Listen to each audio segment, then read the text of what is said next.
Welcome, Jamie, to Metallarium Pages. It's a great pleasure to talk with you about Brodequin, this new album, Harbinger of Wu, and all more things related to the Metallarium world. No, the metal world in general. So, we are starting by asking, so how has the band been during the last 20 years? It's been good. I mean, we had, some situations that prevented us from really spending time working on music, for different family things and so on and so forth. And then when we got back into the idea of writing music, we kind of went through a little bit of some challenges with personnel, trying to find the right people. Unfortunately, John Ingman, who played drums on the Methods of Execution album, was unable to play due to some physical injuries. So there was a challenge there with trying to find somebody, and that caused it definitely caused a delay. We had music ready to go, but you're trying to find the right people for the job, and it's more than just them being able to play the parts. You want them to be um, also kind of on the same page as far as personality goes. You don't want to have these weird personality conflicts or super huge different personalities. Just doesn't work very well. So it took a while to find that, but I think we did. So now we're back on track. Hmm, okay. All the, so, all Yeah, the important detail about this four album from Brodequin is that you are releasing this new one through Season of Mist. yeah, So how was the enter to this big label now? Because the first three was released by you on Matched Brutality, if I remember. correct. That's right. So what ended up happening was several years ago we played Hellfest over in France, and we were kind of in the backstage area, and somebody came up to us and was talking about Brodequin and so on and so forth, and they're very excited that we were playing and about the albums we had released in the past, and it turned out that this was someone who worked at Season of Mist. And then he introduced us to the owner Michael, and then several other people at Season of Mist, and they were all very interested and very excited about what we had done in the past and about where we were going. So we kind of kept them posted and in the loop with information when we were writing material and so on and so forth. And they were just really energetic about it and super supportive. And when we thought, okay, it's time to move to a bigger label for us, excuse me, the excitement they had and the support really led us to them as far as these are people we want to work with. Hmm, okay. Okay, interesting to know other details about well, I'm talking about now from this Harbinger of War. I do not one thing about this four album because I remember when I hear for the first time Instrument Starters, and at that Mm, time the music. I think you are one of the few bands into the brutal death metal scene at that time that your sound is very darkness.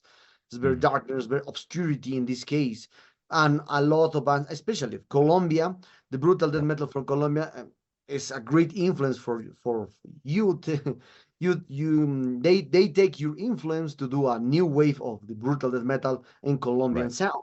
That's right. interesting to know. But when I hear completed this full album, Harbinger of Wood, I Mm, denoted that the darkness, the obscurity of the first three albums lose in some way. I think it's because the new sound, the technology, right. that's normally. So I for think so. that's my point of view as a metal fan. As a metal fan, well, a fan of Brodequin since the beginning to now. So, but what is your perception for you? What is the main difference that this album has compared to the previous ones? I think the biggest difference, the writing style is similar in a lot of ways. We did add some new elements. Some would say, some might say it's a little more atmospheric or maybe a little black metal influenced or whatever the case may be. But there were those influences back in instruments and festival, just not maybe as exposed or expanded upon. The biggest difference, I think, really comes from technology and the ability to get a better recording now. On this album, you can hear everything. You can hear all the drums. You can hear the guitars for once. You can hear it all. Back in the day, with specifically with Instruments of Torture, that we were not in the best environment to record that album, and so a lot of the sound from that album comes from how it was recorded. We basically recorded it in one big room. and everything was in one take. So if something happened in the background, we had to start over again. It was a real kind of funny story.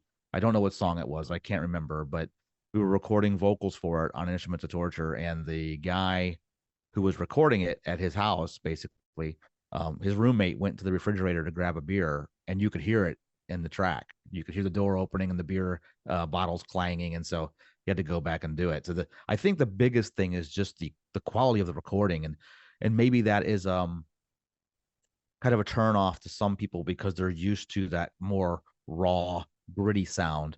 But for us, we're actually pleased because you can finally hear what's going on. Okay. Oh, you mentioned one thing about the raw, because Yeah. some people are very attached, or some fans very attached to this sound, the raw Yeah. sound, the beginning Right. of the first three albums. That's normal because the fans loves the one era of the band, Sure. loves remember the youth, remember the Right. teenager stuff, this kind of stuff. That's normally. But this you mentioned that you at that time you are not good will musicians at that time because you were starting to learn the instruments, starting to Right. compose, starting to record. That's normally. But now Yeah. with more than 20 years of experience Mhm. recording and composing material, obviously, and also you release a lot of stuff under your level and much brutality. You saw a Sure. lot of techniques, etc., etc. And also with this aspect, you become a better musician, you become a better recording, better etc. and more things. Yeah. But what is your point of view about the rawness? Sometimes is the essence of the first steps in the music, and when Yeah. you grow up as a musician, you lose this rawness because you are now much better musician. Yeah, I think sometimes like the rawness comes from, I don't want to say a lack of being a good musician because that's not true. There's lots of great musicians that just play a very raw style. Um, I think as it goes on and you get a little bit better at your instrument and kind of understand kind of how it fits in the overall composition, you kind of want to explore a little bit and see what you can do, push your limits a little bit to make it more of a challenge. One of the big reasons, when we first started getting into death metal, you hear bands and you're like, wow, that's great. We love that, blah, blah, blah. But when it came to playing an instrument, one of the big draws to death metal was you're pushing yourself as hard as you can. At least I am pushing myself hard. It's very much a physical challenge to play a lot of this stuff as much as mental. So I think some of the rawness comes from that. Um, I think you can still have a raw sound and experiment. I think that they can work in parallel. It doesn't have to be one or the other. Okay. And other detail about the technique, because Mm. when I remember when I hear for the first time at the beginning of at the brutal death metal at the beginnings of 90s with Suffocation, Broken Yeah. Hub, Cryptopsy, the first four bands in the brutal death metal scene around the world. So I Mm. remember that bands are very technique. You mentioned Mm. the technique for the musician is important, but when I spoke with a lot of musicians, when you play brutal death metal, always the music will be technique. So Yeah. and sometimes I don't know. In some ways I don't understand why the people is still saying brutal death metal, and technical death metal. Yeah. Since the beginning, the death metal are so technical, Yeah. so technical. If you try to play a song from Morbid Angel from the Hmm. 89, that's very difficult compared to a song from Iron Maiden, for Metallica. It's very different, Sure. such a lot of technique. So Right. what's your point of view about this concept now calling technical death metal, when always the death metal and the brutal death metal were technical since the beginning? I agree. Yeah, you have to be a technical player on one level or another to pull this off, right? Like you just Yeah. can't not be. When I first started playing guitar, for example, you're learning Master of Puppets. So there you go with a Metallica reference again. So you start playing Master of Puppets, and you're like, okay, this is great. But then another great example, you mentioned Morbid Angel. You stumble across that and you go, oh my God, how in the world do you play this? And all of a sudden you realize, because it's easy for many people, I think, that don't understand death metal to just dismiss it as noise. But people like ourselves, including you in this, of course, you have the ear for it. And so you understand what's going on. And you're right, technicality is definitely part of it. I don't know where the split comes from. but there definitely is that like idea that there's technical death metal and then there's death metal. But you're right. You definitely have to be a technical player on one level or another to pull this off. It's undoubtable. Yeah, correct, correct. If I mention also your previous album methods of execution, you Yeah, have a lot of the technique, especially drummer. The drum yeah, parts are so technique in that album. That's amazing, by the way. yeah. That's amazing, by the way. So, well, returning to this new album, Harry Bringer of Who, all the Mhm. detail that I saw is the drummer, Yeah, because the drummer, as you mentioned as you mentioned before, you try to find a better drummer for the new album. A lot of detail happened to compose this new one. That's the yeah, main thing that I think that it was the delay for 20 years for this yeah. new album. And also, one thing that I saw, I remember, as I mentioned, the methods of execution was more raw, Hmm. almost. So I prefer that drummer because it's more Yeah. brutal, more, I don't know. No, I But this understand. one, Yeah, I understand. And that's something, it's interesting because unfortunately, other than the original drummer, because he was there when we started. But when we got John, he had a lot of difficulty from people saying, oh, you suck, you this, you're that, you need to be like the other drummer, blah, blah, blah, blah, blah. And, Brennan, the new guy, is getting the same thing, and it's unfortunate that that happens. But I understand, John's style was very aggressive. He yeah. was yeah, fast as can be, very, very aggressive, an absolute blast machine, no doubt about it. So I Hmm. get it. I get that people were kind of thinking, okay, this is going to be how it's going to go. But Brennan is able to add a lot of great aspects to it.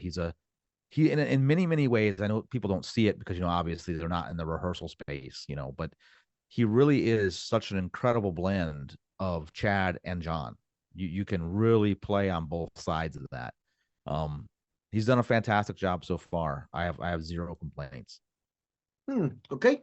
Well, other than that, I'm always curious about Brodequin because I'm a huge fan. Because you are at a different point from Deeds of Flesh, what other kind of. For me, you are one of the biggest heads in the brutal metal because you started a new movement of the brute metal. Mm-hmm. I hear a lot of brutal metal since the 90s, since the beginnings of 90s to now, and you are one of the heads of this style since the beginning. So, with it, mention this, I always curiously about what the Brodequin means first, and also Sure. what also you talk about the medieval tortures. Obviously, it's Inquisition tortures. I saw Yeah. many mere reference. What is you what why did you lean down about this concept? And obviously, Brodequin means. Sure. So Brodequin, and we pronounce it wrong because we're English speakers, and we Yeah, pronounce it wrong. It's probably more along the lines of Brodequin, a a French Brodequin. word. It's Okay. probably more like that. But the difficulty in actually saying it correctly would be, in the very beginning, if you're on stage and you say, "Hey, we're Brodequin," no one knows how to spell that. They're never going to find your CD. You know what I mean? So we thought, well, if we pronounce it Brodequin, it might make it a little bit easier for people to find this, our name. I was a big history fan my whole life, with all kinds of different types of history, world history, you name it. And when I kind of came across the Middle Ages, all the other stuff that they got going on, there's all points of history have their dark sides. And when I got to the Middle Ages and then come across this, I thought, wow, this is something different. This is something that you can dig into. This is special. When it came time that we had the band, we thought, well, how do we differentiate ourselves from all the other great bands that are out there? I mean, there's a lot of great bands out there. How do we kind of stick out? So the name was there.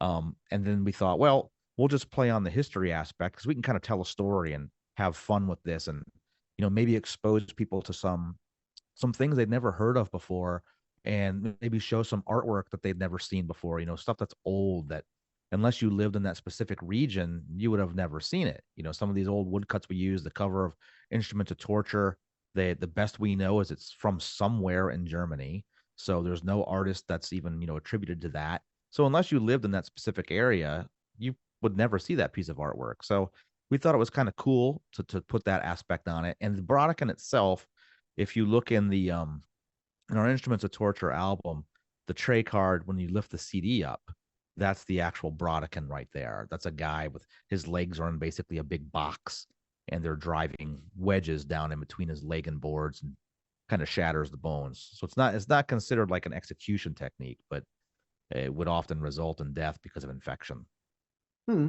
Okay, nice, nice. Oh, another detail that I always remember about Brodequin are the cover arts because Yeah. your first album and the second albums are paintings, all paintings, and this Yes. new one is all in painting too. But Yep. just the third one is like a I don't know, let's a mixture of on a cover art Right. in this case. Yeah. It's So it's more what? abstract. Yeah. More abstract. That's correct. Yeah. So and for this aspect, why always you prefer to bring back old paintings and not create a new art with so perhaps AI or perhaps Right. another artist. Sure. That's a good question. I think when it comes to the old pieces of artwork, when I've stumbled across them and we've used them, couple reasons. One, because it's old, it directly pertains to what we're doing. It's directly related. It comes from that era, or it's inspired heavily from that era, like with the case of Jose de Brito. His painting was not done during that time, but it's heavily inspired by that. And they fit exactly what I'm trying to convey. With instruments of torture, the cover art itself right there tells you so much about what may be waiting for you in that album. It's very, very, it's black and white. There's not much room for your imagination on that. It's telling you what's going on. With the latest one with Harbinger of Woe, I just thought it captured so much of what we're trying to do lyrically and just overall as a band projecting a certain image, if you will. So that was a big one. The trick with that one was, in the past, there's not really artists that you can point to and say they did this because there just wasn't a record of that for many of them. And this one there was record. So, in order to do the right thing and not just use somebody's work, we actually had to reach out to where this was housed. And it's actually at the Museum of Contemporary Art in Portugal. And they were kind enough to give us permission to use this for the album cover, which is, to my knowledge, I can't think of any other death metal band that has gotten permission from a museum to use artwork for. So that was pretty cool. Oh, okay, okay. Well, other detail about the history of Brodequin is that you are been working with your brother since the beginning to now. Mm-hmm. So now you Yep. are one of the bold members that survive and all lineups that Brodequin has at the beginning to now. So how was Yeah. to carry out this enormous band? I think I mentioned that you are one of the biggest heads of the brutal death metal since the beginning. Yeah, thank you. I mean that's great to be included in because there's so many great bands back in the beginning. You mentioned Deeds of Flesh, Disgorge, et cetera, et cetera. So many great bands, Broken Hope, and the list goes on. It's been really special. There's not a lot of bands again that have family members in the band, whether brothers or cousins or whatever. So it's been a special thing. Mike and I, throughout our lives, we moved show up and the only friends we really had were each other, because we hadn't lived in an area long enough to make friends or whatever. So to us, it's been a great relationship. I couldn't imagine in many ways writing this with anybody else. And he has such great vision. I'll bring him a really rough guitar idea because I'm not a great guitar player. I play guitar, but it's pretty dirty. It's, rough around the edges for sure. I bring him some stuff and he's able to take that and craft it into not only maybe what I was thinking, but much more than that. So it's wonderful working with him. Hmm. Okay, okay, amazing, amazing. This. So we're very close into this interview, Jamie, and for this aspect, Yeah. well, what kind of plans do you have for this new album, for the band? Mm. Perhaps you will embark tours, you will prepare more things, videos. Who knows? What kind of plans do you have? Right. Right. So that's the thought. The thought right now is that we're going to incorporate more videos, release more things like that to just be out there, be engaged with people, talk as many as we can. Festivals will probably be our main targets. Right now, what's going on in everyone's lives with work and Brennan's in college and things like that, it's difficult to hit the road for an extended period of time. So we'll do as much as we can on the festival circuit. We've already begun writing the next album. I think there's 5 or 6 songs that are pretty much complete right now. So that may, I'm not sure when that'll be ready to go. We'll see, but we're working on it right now. So new music too, for sure, is coming. Mm, thank you very much. Now, talking about, as I mentioned, about other kind of things, well, related to the metal in general, especially from the brutal death metal. Yeah. How is your point of view about now about the brutal death metal scene? Because the expansion of the brutal scene happened since the 1998 to Mhm. 2000, 2020. Yeah, 2020, no, 2010. That's the last days of the brutal metal impact around the world. I saw Severe Savior, a lot new bands coming in at the beginning 2000. Obviously, you are one of the few that has the personal sounds at the beginning. So now, what is your point of view on about now the brutal death metal scene around the world? I think it's, I think in a lot of ways, even though the scene has gotten larger from a band perspective, there's more bands now than ever, right? But in a lot of ways, the scene also has gotten, thanks to social media, a little bit smaller. And what I mean by that is we are able to contact each other now so much easier, so much faster. So if you hear of a new band, where back in the day, take it back to early 2000s, it may have taken a long time for you to come across, say, Internal Suffering, right? Mm, You'd have to have somebody that just knew who they were. Now, a band like Internal Suffering comes out and you can know about it really, really quick. So I think there's a lot of great potential for the scene. And the trick will be if the scene can evolve, if the music can move forward and then the next, several bands can come out and do something different. Uh, whether it be just from an imagery point of view, a theme, or of course the music. But I'm excited the way it's going. I'm glad that it's growing because this would be something that would be easy to just die off. hmm. Okay. Well, the next question is going to relating to the second question about the Colombian scene. Yep. As I mentioned, when I hear for the first time Brodequin, Yep. you bring us something special. You're more faster, savage, darkness, and also when I hear the first cover of an instrumental Torten, hey man, this is a very darkness band. The Yeah. first band from in the first brutal death metal band that talk about the darkness in general Hmm. for me also. But then your sound replicate in Colombia as one of the first sounds that this brutal death metal scene has. Hmm.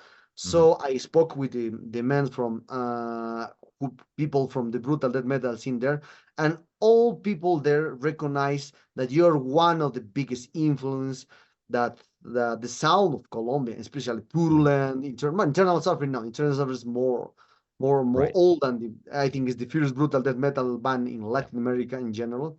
Yeah. So, what is your point of view about now that your sound create Yeah. a new kind of brutal death metal?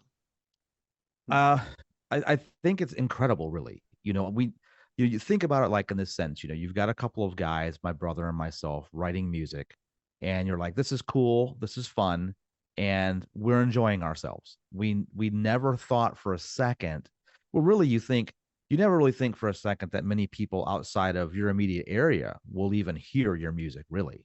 And then you find out, hey, your music's making it to countries like Colombia, for example, and you know as you're saying, all of a sudden you're a huge influence on people in Colombia, and it's just mind blowing. You don't expect that to happen at all. Hmm. It's deeply humbling. It's honor to think that we've influenced the musicians of Colombia, foreign countries, and they can take what we have done and put their own spin on it and do what they do is a pretty amazing thing. Thanks for this info. Thanks for this, Yeah, Jamie. yeah, Uh, sure. well, Jamie, the sad times arrive at this interview. I hope you Okay, enjoyed this interview like me. I'm a huge fan from your brand since the beginning, and I really appreciate. I have all CDs. I did my pre-order from the last one. I hear completely this new album. That's as I mentioned, it's very for me. It's very different since hmm, from first three, but I love it. sure. So Thank you. perhaps do you want to add something to your Latin American fans and obviously Metallium followers? Right. Well, thank you very much. It's been a great time talking to you. Thanks for the opportunity, letting me to speak to some of the fans in Colombia. I appreciate it. Colombia is I was down there several years ago at this point, a wonderful country. Hope to be back and play again. And we'll see how it goes. Definitely you can find us on Facebook. The website's brodequinofficial.com. or anything through Season of Mist, whether it be the North American store or the European store. You can find all the info there.